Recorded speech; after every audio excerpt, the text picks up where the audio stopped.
राष्ट्रपति बनने के बाद से ही डोनाल्ड ट्रंप लगातार कई ऐसे फैसले ले रहे हैं जो दुनिया भर के कई देशों में भूचाल ला रहे हैं। चाहे वो ट्रंप की युद्ध को लेकर बयानबाजी हो या फिर कई देशों पर भारी भरकम टैक्स थोपना हो। दरअसल ट्रंप के इन फैसलों की कई देशों ने आलोचना की और पद का दुरुपयोग का आरोप भी लगाया।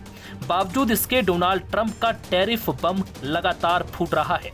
जहां इसकी शुरुआत करते हुए जापान, साउथ कोरिया समेत एक साथ 14 देशों को टैरिफ लेटर भेजे गए, तो वहीं इसके बाद कभी 7 तो कभी 2 या 3 देशों पर टैरिफ ऐलान का सिलसिला जारी है।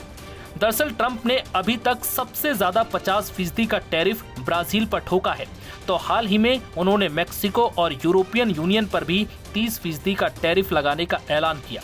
इस बीच लिस्ट में भारत का नाम अब तक गायब है और भारत और अमेरिका के बीच ट्रेड डील पर भी जल्द घोषणा होने की उम्मीद जताई जा रही है।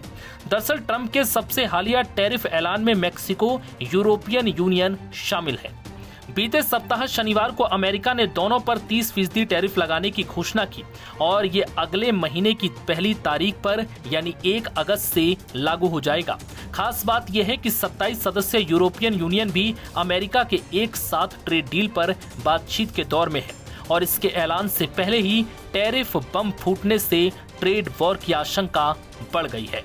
यूरोपियन यूनियन कमीशन की president Ursula von der Leyen ने भी अमेरिका के फैसले पर नाराजगी जताते हुए कहा, यूरोपियन संघ के निर्यात पर 30% टैरिफ लगाया गया, जो अटलांटिक के दोनों ओर के व्यवसायों, उपभोक्ताओं और मरीजों के लिए झटका होगा। अमेरिका की ओर से अब तक करीब 25 देशों के लिए नए टैरिफ का ऐलान किया जा चुका है और इन्हें ट्रंप टैरिफ लेटर भी भेज चुके हैं।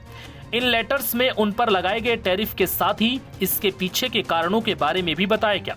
अगर नजर डालें अब तक तमाम देशों पर लगाए गए टैरिफ रेट्स के बारे में, तो ट्रंप ने सबसे बड़ा झटका ब्राजील को दिया। वहीं अन्य देशों की बात करें जिन पर ट्रंप ने टैरिफ लगाया है, उनमें अल्जीरिया पर 30%, इराक पर 30%, लीबिया पर 30% का टैरिफ लगा है। इसके साथ ही Japan, Kazakhstan, Malaysia, South Korea, Tunisia, Philippines, Brunei और मोल्दोवा पर डोनाल्ड ट्रंप ने 25% टैरिफ का ऐलान किया है।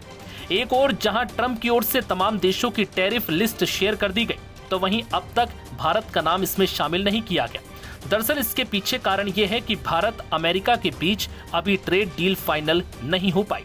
बीते दिनों कनाडा पर 35% टैरिफ का ऐलान करते हुए ट्रंप की ओर से भारत पर टैरिफ को लेकर जो संकेत दिए गए, उसके मुताबिक 20% के नीचे ये रह सकता है। ट्रंप ने कहा था कि जरूरी नहीं है कि हर देश को लेटर भेजा जाए, जो व्यापारिक साझेदार हैं उन पर 15 से 20% तक का ही होगा। भारत और अमेरिका के बीच ट्रेड डील को लेकर ट्रंप खुद ये दावा कर चुके हैं कि ये फैसले के बेहद करीब है।